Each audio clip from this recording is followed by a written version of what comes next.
Shalom, sahabat Lexio Divina yang dikasihi Tuhan Yesus Kristus. Selamat pagi. Seri renungan kita kali ini akan berjudul Esensi Kedewasaan Kristen. Ada 6 jalan penting yang harus ditempuh oleh setiap orang percaya seumur hidup mereka untuk mencapai kedewasaan rohani. Kita akan membahas dari Ibrani pasal yang ke-12 ayat 12 sampai dengan 29 di dalam 6 episode ini. Episode yang pertama saya beri judul Kuatkan dan Luruskan Jalanmu. Ibrani 12 ayat 12 dan 13. Sebab itu kuatkanlah tangan yang lemah dan lutut yang goyah, dan luruskanlah jalan bagi kakimu, sehingga yang pincang jangan terpelecok, tetapi menjadi sembuh. Metafora yang dipakai oleh penulis Ibrani adalah sebuah pertandingan atletik, sebuah pertandingan lari jarak jauh atau maraton. Kita akan melihat di esensi yang pertama ini adalah persistensi, persistence atau continuance, kelanjutan. Hal pertama yang terjadi pada seorang pelari adalah tanda-tanda dia mulai lelah ketika lengannya jatuh. Karena posisi lengan dan gerakan lengan pada waktu berlari itu sangat penting. Karena ini menjaga koordinasi dan ritme tubuh yang tepat. Ketika kita berlari, lengan kita ini akan membantu kita melangkah. Tanda-tanda seorang pelari mulai mengalami keletihan adalah ketika ritmenya ini sudah mulai tidak teratur dan bahkan sampai jatuh tangannya. Jadi udah gini larinya. Kemudian lutut mulai goyah. Bila si pelari itu mulai konsentrasi bagaimana caranya mengembalikan ini, maka dia pasti akan gagal di dalam pertandingan atau menyelesaikan pertandingan. Satu-satunya cara untuk dia bisa menyelesaikan pertandingan adalah fokus ke depan. Dan hal yang sama dengan pertandingan rohani. Ketika tangan rohani kita, ketika lutut rohani kita mulai lemah, mulai goyah, satu-satunya harapan kita adalah mengarahkan pandangan kita kepada Yesus yang memulai dan yang menyempurnakan iman kita di dalam Ibrani pasal yang ke-12 ayat 2. Penulis kitab Ibrani mendapatkan metafora tentang lutut dan lengan yang lemah ini dari Yesaya pasal yang ke-35. Pada waktu itu bangsa Israel tengah melewati begitu banyak persoalan di dalam perjalanan iman mereka sebagai sebuah bangsa yang dipilih Tuhan. Lalu mereka menghadapi musuh yang kuat, yang mengancam mereka, sehingga mereka berpikir tidak ada lagi damai di tempat di mana mereka tinggal atau di negeri mereka. Mereka putus asa dan siap untuk menyerah. Sahabat sekalian, ada sebuah ungkapan yang mengatakan, keputusasaan adalah jalan masuk yang lebar bagi setan untuk menyerang orang percaya. Tetapi justru pada waktu seperti itu, Nabi Yesaya mengingatkan mereka tentang kerajaan yang akan datang, tentang pengharapan. Dikatakan ketika padang gurun dan padang belantara akan bergirang, mereka akan melihat kemuliaan Tuhan, semarak Allah kita. Di dalam ayat yang pertama dan kedua. Kemudian dia melanjutkan nasihat untuk mereka saling menasehati. Dikatakan di dalam ayat yang ketiga dan keempat, kuatkanlah tangan yang lemah lesu dan teguhkanlah lutut yang goyah. Katakanlah kepada orang-orang yang tawar hati, kuatkanlah hati, janganlah takut. Lihatlah, Allahmu akan datang dengan pembalasan dan dengan ganjaran Allah. Ia sendiri datang menyelamatkan kamu. Nabi Yesaya mau mengatakan, jangan menyerah sekarang. Don't give up. Kamu memiliki dorongan, semangat, kekuatan untuk mendapatkan itu semua. Kemenangan ada di depanmu. Kira-kira begitu arti dari nubuatan yang disampaikan Nabi Yesaya kepada bangsa Israel. Penekanan Ibrani 12 sama dengan Yesaya 35 ayat 3 dan 4 tadi. Bahwa kita tidak diperintahkan untuk menguatkan tangan dan lutut kita yang goyah. Tapi dikatakan kuatkanlah lutut dan kuatkanlah tangan. Jadi bukan tanganmu semata-mata. Tidak peduli lutut siapa itu. Tetapi kita harus membangun bukan saja fokus kepada diri kita, kelemahan kita, membereskan kelemahan kita. Tetapi juga kita perlu menolong orang Kristen lainnya. Di sini yang penting saudara, prinsip di dalam membangkitkan semangat rohani. Salah satu cara yang pasti untuk membangkitkan semangat rohani adalah dengan kita memberi semangat atau menyemangati orang lain. Ini penting sekali. Kita memberi, maka kita akan diberi. Kita menyemangati orang lain, dikatakan di dalam Ibrani 10 ayat 25, saling menasihatilah kamu ketika hari Tuhan yang semakin dekat. Mari kita saling menyemangati ketika kesulitan datang. Jangan fokus hanya untuk membangun semangat dirimu sendiri. Mungkin engkau mengatakan, Pak Markus, gimana kita bisa menyemangati orang lain kalau kita sendiri nggak semangat? Justru di situ. Disitulah pada waktu sulit, pada waktu kekurangan kita memberi, pada waktu kita mengalami keadaan yang memerlukan semangat, kita memberi semangat. Engkau memberi, maka engkau akan diberi. Ini salah cara yang terbaik untuk melanjutkan hidup kita dengan mendorong orang lain maju. Berikutnya dikatakan, luruskanlah jalanmu.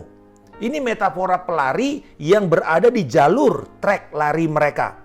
Dan di sini dia harus terus berlari di jalurnya. Kalau dia keluar dari jalur, maka apa yang terjadi? Dia terdiskualifikasi. Yang kedua, dia membahayakan orang lain, pelari lain yang sedang berlari di jalurnya mereka. Kalau seseorang itu keluar dari jalur, dia bukan hanya membuat dirinya gagal, tetapi orang lain juga bisa gagal. Pertanyaannya, adakah pelari yang dengan sengaja pindah jalur? Tidak ada.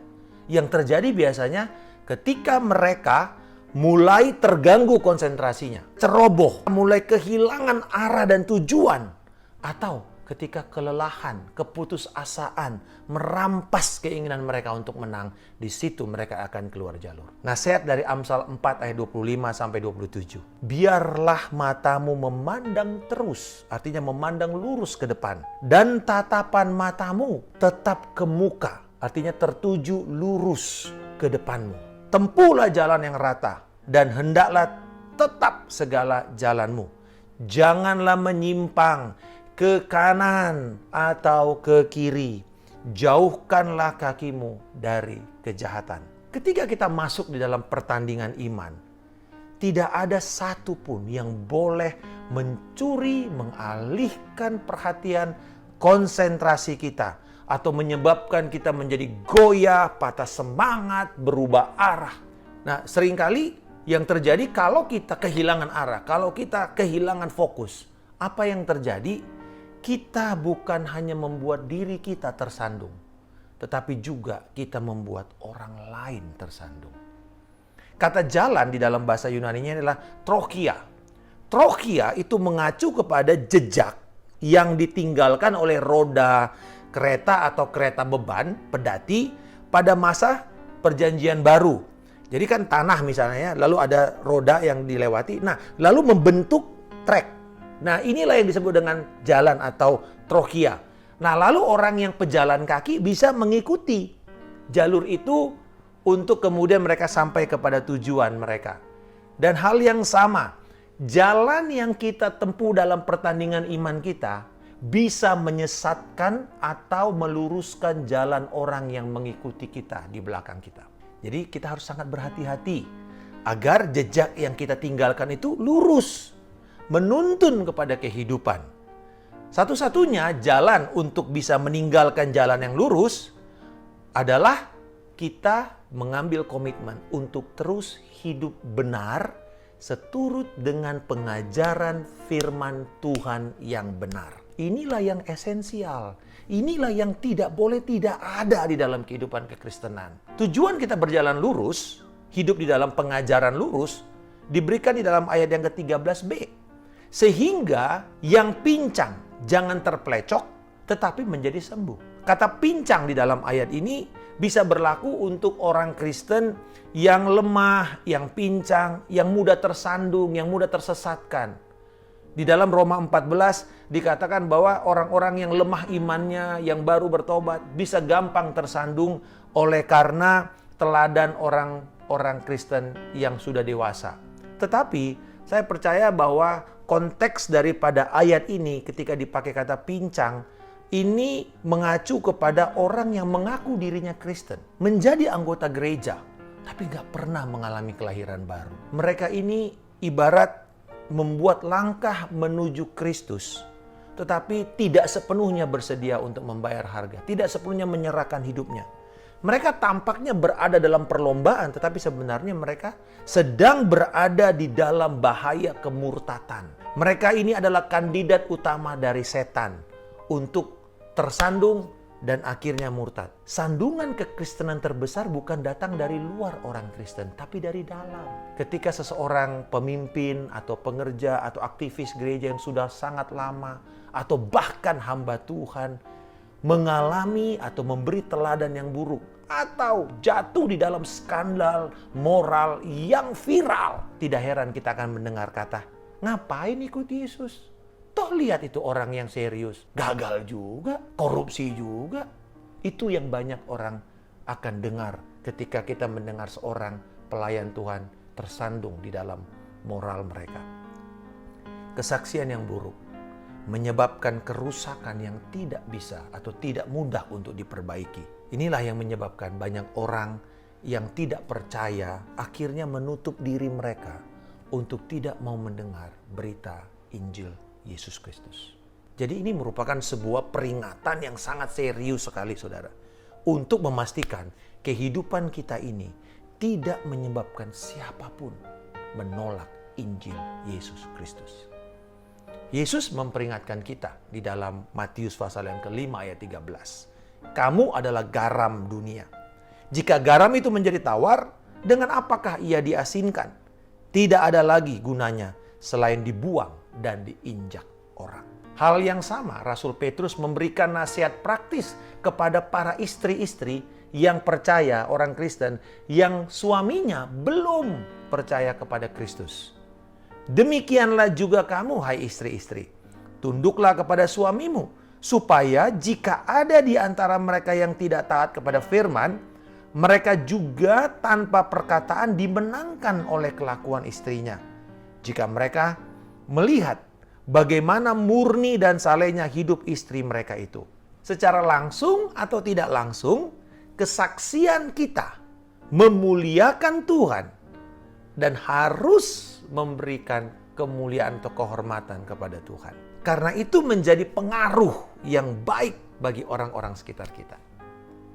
Persistensi kita di dalam menjalankan kehidupan firman yang seturut dengan pengajaran akan menuntun kita kepada kedewasaan rohani.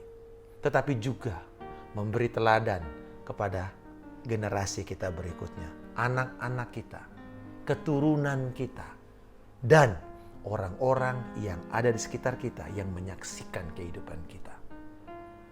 Dan mereka akan mengikuti Kristus karena melihat teladan yang ada pada kita. Bapa di sorga, aku bersyukur atas pertandingan iman yang aku jalani.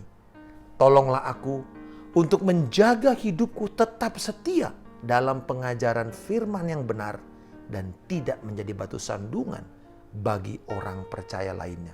Kiranya jejak perjalanan imanku akan menuntun anak-anakku dan orang lain yang aku pimpin, yang ada di sekitarku, mencapai kedewasaan penuh di dalam Kristus.